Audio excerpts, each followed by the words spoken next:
여기서 문제. 만화 하면 제일 먼저 떠오르는 나라가 어딜까요? 정답은 일본. 근데 지구 최강의 만화 제국 일본의 만화 어플 1위는 놀랍게도 일본 게 아니에요. 그럼 어디 나라 거냐?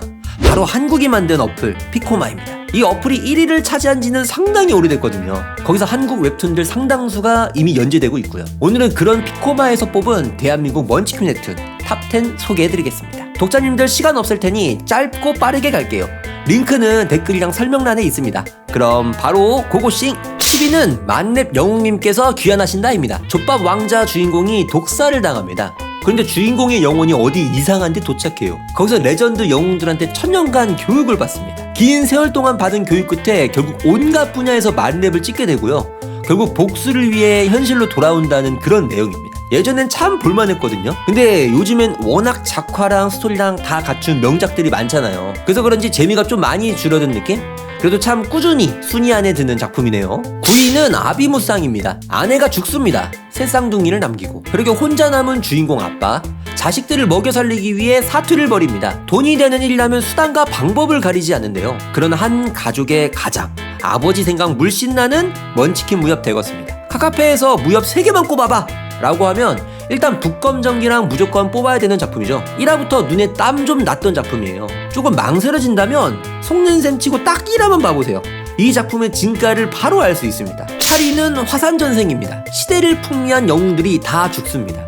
결국 주인공만 남아서 어쩔 수 없이 장로가 되거든요. 근데 주인공이 좀 득보라 레전드 취급은 못 받아요. 그렇게 이름도 못 남기고 후회만 남긴 채 늙어 죽습니다. 다시 눈 떠보니 과거로 회귀가 되고 온갖 영약, 스킬, 지식발로 영웅으로 이름을 남기고자 여정을 떠나는 작품입니다. 어느덧 200화가 넘었어요. 저는 한 100화까지만 보고 하차했는데 초반엔 볼만했는데 이 솔직히 액션씬이 조금 구려. 작화 때문에 그런지 살짝 긴장감이 떨어지고요. 고수 같은 거로 눈 높아졌으면 이거 보기는 조금 힘들 수 있습니다. 7위는 역대급 창기사의 회귀입니다. 이 주인공이 인류 역사상 최고의 창기사거든요. 황제이자 친구인 놈 밑에서 열심히 굴러 대륙을 통일하죠. 그랬더니 이제 쓸모가 없어져서 황제한테 버려지고 살해당합니다. 근데 다시 눈 떠보니 과거로 회귀하거든요. 다시 초고속으로 성장해서 황제한테 복수한다는 그런 내용입니다. 제가 삼국지의 여포나 조자룡 보면서 자랐던 세대거든요.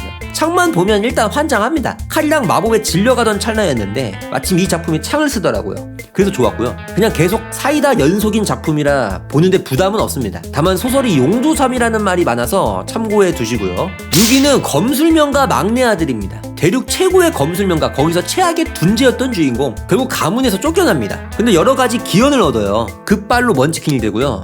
다시 과거로 회귀하죠. 그렇게 돌아온 주인공이 가문 씹어먹는다는 내용인데 이 마법명가, 검술명가 이런 걸 배경으로 하는 게 명가물이라 부르거든요. 그 시작을 알린 작품으로 유명합니다. 가문 내에서 치고받고 정치질하는 거 좋아하면 추천드리고요. 거기서 먼치킨 주인공이 피지컬로 깽판 치면서 사이다 가득하거든요. 저는 상당히 마음에 들었던 작품이에요. 5위는 8클래스 마법사의 회귀입니다. 전무후무 역대 최고의 8클래스 마법사인 주인공, 황제인 친구를 도와 대륙을 정복합니다. 그러나 이용 가치가 떨어지자마자 황제에게 독살을 당하게 되는데요. 죽기 바로 직전 시간 마법으로 과거 회귀에 성공하고 결국 황제에게 복수한다는 내용입니다. 앞에 역대급 창기사의 회귀랑 스토리가 판박이죠.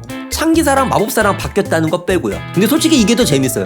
물론 똑같은 패턴이 계속 반복되기는 해요. 조금 위기 해소, 조금 위기 해소 이런 식으로. 근데 이건 좀 깔끔하고 전기가 빨라서 더 잘 읽히는 그런 느낌? 4위 나 혼자만 레벨업입니다. 다 성장이 멈췄는데 혼자만 레벨업하면 얼마나 재밌을까? 이게 딱 그겁니다. 거기다 네크로맨서, 파밍, 육성, 레이드 등 있을 거 다 있고요. 특히 이 모든 걸 극한의 재미로 끌어올리는 작화 클래스, 눈이 제대로 호강하는 작품이죠. 근데 설마 안 본 사람은 없겠지? 3위는 레벨업 못하는 플레이어입니다. 5년간 1레벨 고정, 이게 주인공의 실현인데요. 근데 알고 보니 그 경험치가 다른 데 쓰였던 거죠. 에고라는 그 정령 비슷한 놈 성장하는 데 쓰였던 거고 결국 그 에고빨로 몬스터 때려잡고 지구 지키는 그런 내용이에요. 이건 개인적으로 명작까지는 아니고요. 별 4개짜리 작품은 다 봤고 더 볼 게 없다 싶을 때 보는 양산형 작품? 야, 근데 이게 3위라고? 상당히 의외입니다. 2위는 갓 오브 블랙필드입니다. 프랑스 특수부대의 전설이 작전 중 사망합니다. 그리고 대한민국의 고딩으로 환생하죠. 그렇게 학교 주먹판 접수하고 전생의 죽음의 비밀을 파헤치는 내용인데요. 1화부터 오글거리는 대사로 댓글로 욕 좀 먹었던 작품이에요. 작가 초딩 아니냐는 댓글이 좀 웃겼는데 물론 저는 대만족한 작품. 늘 이렇게 상위권에 오르는 데는 다 이유가 있겠죠.